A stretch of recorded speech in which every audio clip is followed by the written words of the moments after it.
মা মই আহিছো কলৈ যাও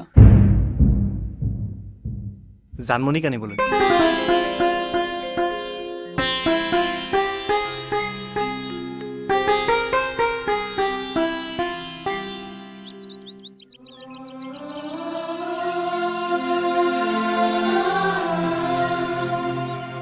বহুদিনৰ মূৰত আমি দুয়ো এনেদৰে ইয়ালৈ একেলগে আহিছোঁ তোমাৰ মনটো ভাল লাগিছেনে এতিয়া মন বুলিনো কি কথা আছে হাতী সদায় ক'লা তাক ঘঁহি ঘঁহি বগা কৰিব পাৰি জানো তুমি কথাবোৰ তেনেকৈ কিয় ভাবি আছা তোমাৰ ওচৰত এতিয়াও মই আছোঁ এতিয়া মাত্ৰ প্ৰয়োজন তোমাৰ সাহসৰ সাহস অঁ তুমি সাহস দিলে মই এতিয়াই সিদ্ধান্ত ল'ব পাৰোঁ সিদ্ধান্ত কি সিদ্ধান্ত মই তোমাক বিয়া কৰাব খোজো জানমণি কি মই এজনী অসমীয়া বোৱাৰী অনিল দা এবাৰ শিৰত সেন্দুৰ লোৱাৰ পিছত তাৰ মৰ্যাদা ৰাখিব জানো নহয় জানমণি তুমি কথাটো ভুলকৈ ভাবিছা তুমি এবাৰ মোৰ কথা নাভাবা কিয় তোমাৰ অবিহনে মোৰ কি অৱস্থা হৈছে সেইটো তুমি নুবুজা কিয় চি অনিল দা এইবোৰ কথা ভবাটো পাপ এতিয়া তুমি আৰু মই ভাল বন্ধু তাৰ বাহিৰে আমাৰ মাজত একো সম্পৰ্ক নাই নহয় জানমণি তুমি নিজকে মিছা সান্তনা নিদিবা মই জানো তুমি এই মুহূৰ্তত কিমান অকলশৰীয়া তোমাক এতিয়া প্ৰয়োজন মোৰ মৰমৰ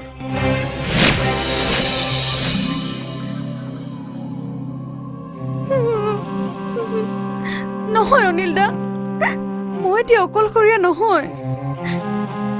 মোক হিয়াও জাৰি মৰম কৰিবলৈ মোৰ স্বামী জীয়াই আছে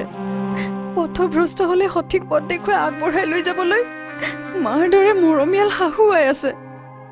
আৰু মোৰ প্ৰতিটো বিপদতে সাহস দিবলৈ তোমাৰ দৰে ভাল বন্ধু এজন আছে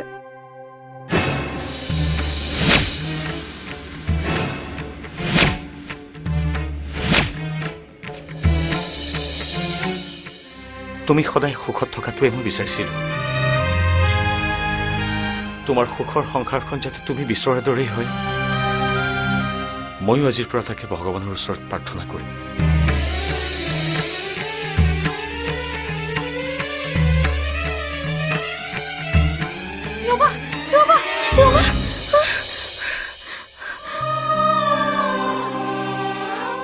মই এতিয়া যাওঁ দিয়া অনিল দা মই চাগে আজিয়ে ঘৰলৈ গুচি যাম মোৰ নিজৰ ঘৰ মোৰ স্বামীৰ ঘৰখনেইতো এতিয়া মোৰ নিজৰ ঘৰ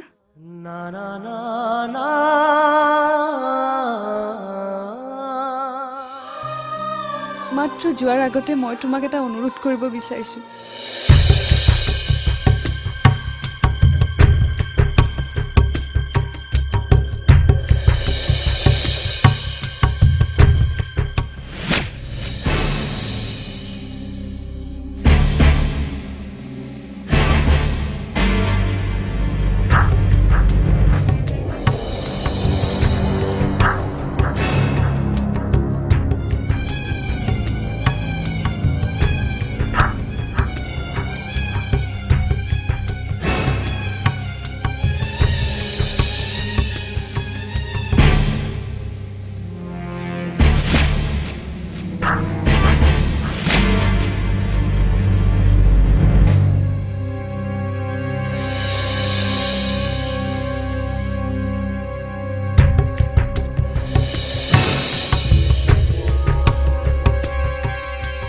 মই আৰু জানমণি আচলতে বাছ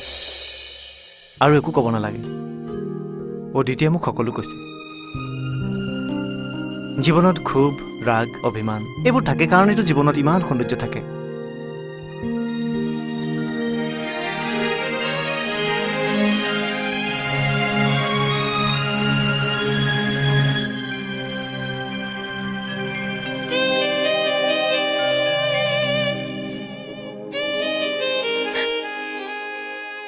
জানমণি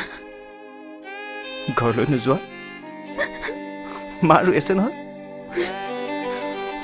মোক ক্ষমা কৰি নিদিয়া